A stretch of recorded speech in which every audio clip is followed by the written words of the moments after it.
দক্ষিণ মুখে মা জানকী, দক্ষিণ মুখে মা জানকী, বড়বালির পিণ্ড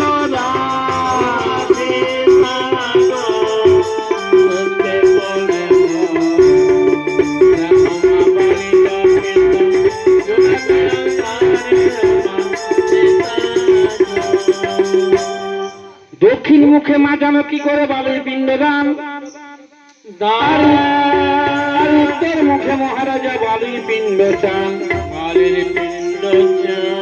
পূর্ব মুখে ব্রাহ্মণ ঠাকুর মন্ত্র বলান, আর সীতার হাতের বালির পিণ্ড হয়ে গেল গো অমৃতের সমান, অমৃতের সমান। তাই অমৃত সমান বালি রাজা করিলেন ভক্ষণ, বালির পিণ্ড খাইয়া রাজা স্বর্গে করিলেন গমন,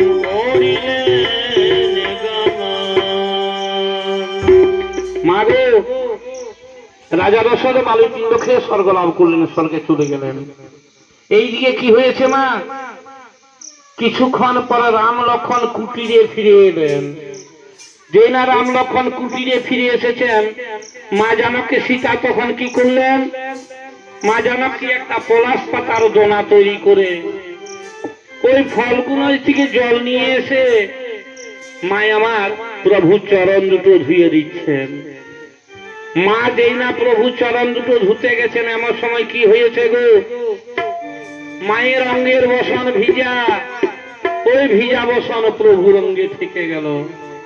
আর ভিজা বসন পেয়ে রামচন্দ্র চমকিত হয়ে উঠিল, বলে ভাই লক্ষণ, কই সীতার সাক্ষী একটা হলো না পুরো। সীতা আমাদের পিতাকে মিথ্যা কথা বলে কিসের কারণ? ভাই লক্ষণ, সীতার অঙ্গের বসন ভিজা কিসের কারণ? তুমি সীতাকে জিজ্ঞাসা করো এখন। লক্ষণ ঠাকুর বলছেন, ও মা, মা মাগো, প্রভু আমার জানতে চাইছেন তোমার অঙ্গের বসন ভিজা কেন? মা আমার বলছেন, ও ভাই লক্ষণ, কি আর বলবো এখন।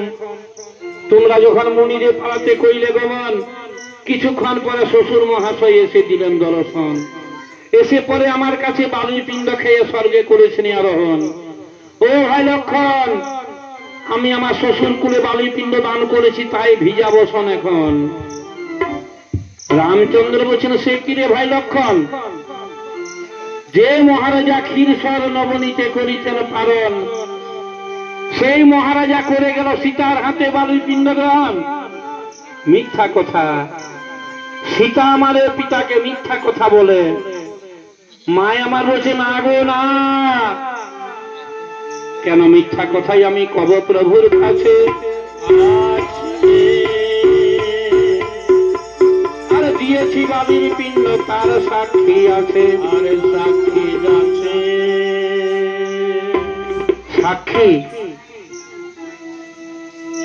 কে? কোথায় সাক্ষী আছে? সাক্ষী আছে, আমি আমার শ্বশুর কুলে বালির পিণ্ড দান করেছি, তার আগে সাক্ষী রেখেছি। রামচন্দ্র বলছেন, কে কোথায় সাক্ষী আছে চলো তুমি দেখাবে। রামচন্দ্র তখন কি করলেন? ওই তুলসী তলায় গেলেন। তুলসী তলায় গিয়ে কি করেছেন না, তুলসীর পত্র রামে ধরিলেন মস্তকে। কি বলেছে সীতা দেবী, বল সাক্ষাতে, তিনবার করে জিজ্ঞাসিল, এরা কেহ সাক্ষী নাহি দিল। এমন সময় মা জানকী আমার বিপদে পড়ে গেল, বিপদে পড়ে গেল। কি হয়েছে মা? কি হয়েছে গো? তুলসী বৃক্ষ, যোজনগন্ধি, অশ্বত্থার ফলগুণদী, এরা চারজনে মিলে পরামর্শ করে রেখেছে। কি পরামর্শ করেছে?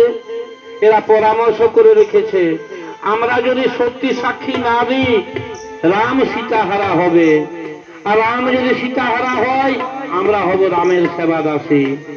এই তোরা কেউ সাক্ষী দিবি না। তিনবার করে জিজ্ঞাসিল, কেহ সাক্ষী নাহি দিল। আরে আমার সময় মা জানকী আমার বিপদে পড়ে গেল, বিপদে পড়ে গেল। রামচন্দ্র বলছেন, ভাই লক্ষণ, ওই সীতার সাক্ষী একটাও হলো না পূরণ।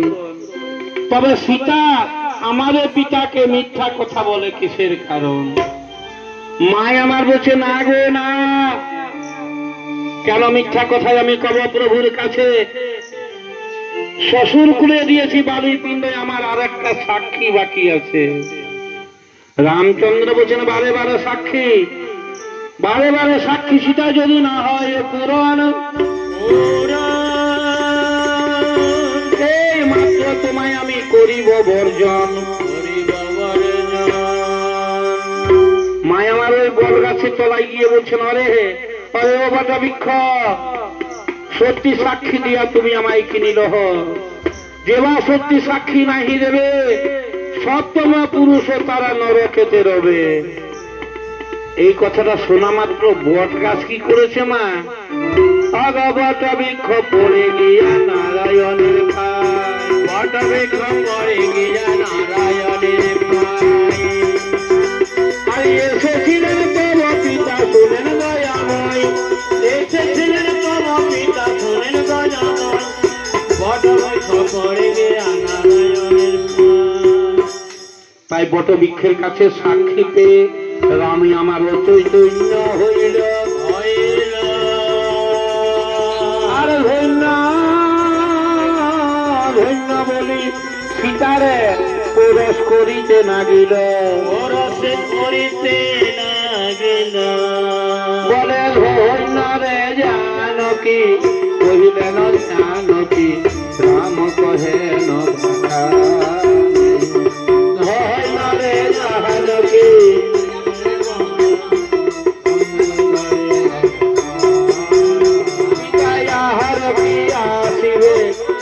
দর্শন হবে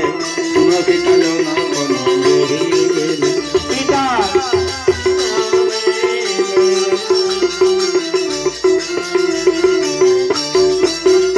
তাই হায় হায় বলিয়া কাঁদে, জোটা নাই হিক বাঁধে ধরণী ধরিয়া রঘুপতি। হায় হায় বলিয়া কাঁদে, জোটা নাই হিক বাঁধে ধরণী ধরিয়া রঘুপতি। হাই হাই বলিয়া কাঁদে জটা নাহিক বাঁধে ধরণী ধরিয়া রঘুপতি। মা জানকী সীতা কি করেছেন? মা জানকী সীতা ওই তুলসী তলায় গিয়ে বলছেন আরে ও তুলসী, তোর মনে এত বড় অভিমান, তুই সত্যি সাক্ষী দিলি না, যা যা তোরে আমি অভিশাপ করি, কলিযুগে যে কোনো স্থানে তোর জন্ম হবে, শিগার কুকুরে মানে অস্পৃশ্য জন্তুতে তোর মস্তকে মলমূত্র ত্যাগ করবে, তোর এত বড় পত্র ক্ষুদ্র হবে, তোর পত্র প্রভুর মস্তকে নয়, তোর স্থান হবে প্রভুর শ্রী চরণে। আরে যোজনগন্ধে, কলিযুগে লোকে তোরে যোজনগন্ধি বললে কেউ বুঝবে না, যোজনগন্ধি নাম দূরে যাবে, ফুল পূজায় লাগবে না, দেখতে সুন্দর হবে, সর্বঙ্গে কাঁচা হবে, কলিযুগে তোকে শিমুল বৃক্ষ বলে সকলে জানিবে। আরে অসত্য, তোর সর্বপত্র হইবে নিষ্পত্র, ফল্গু নদী তোর জল অন্তশিলা বইবে। অরে হে অরে বট বৃক্ষ, তুমি সত্যি সাক্ষী দিয়েছ, আমি তোমায় আশীর্বাদ করি, তোমার সপ্তম পুরুষের মধ্যে কেউ যদি নরকে আছে, আমার আশীর্বাদে তোরা সকলে স্বর্গ লাভ করবে। ওরে বট বৃক্ষ, তুমি হবে অক্ষয়, তুমি হবে অমর, যাও আমি তোমায় আশীর্বাদ করি। এদিকে লক্ষণ ঠাকুর তিনি কি করলেন মা? লক্ষণ ঠাকুর ওই ব্রাহ্মণ ঠাকুরটাকে ডেকে আনলেন গো, যে ব্রাহ্মণ ঠাকুর মা জানকীকে মন্ত্র বলাইয়েছিলেন, সেই ব্রাহ্মণ ঠাকুরকে ডেকে পরে প্রভু আমার কি করলেন?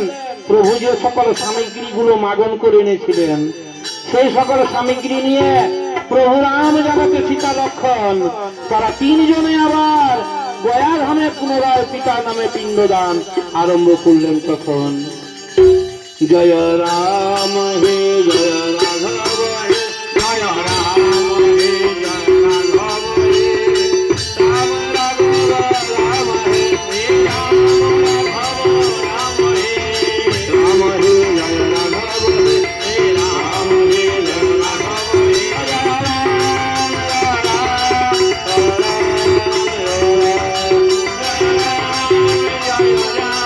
জয় রাম সীতারাম লক্ষণের মিলন হইল।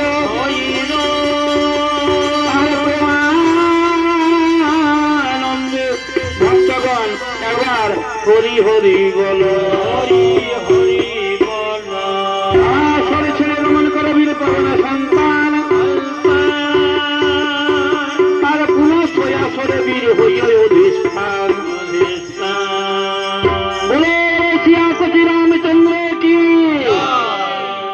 বলো সিয়াপতি রামচন্দ্র কি, বলো বলো আপন গুরু মহারাজ কি, বলো বলো সকল ভক্তবৃন্দ কি, এই গৃহকর্তা কি। জয় শ্রীরাম, জয় শ্রীরাম। জয় শ্রীরাম।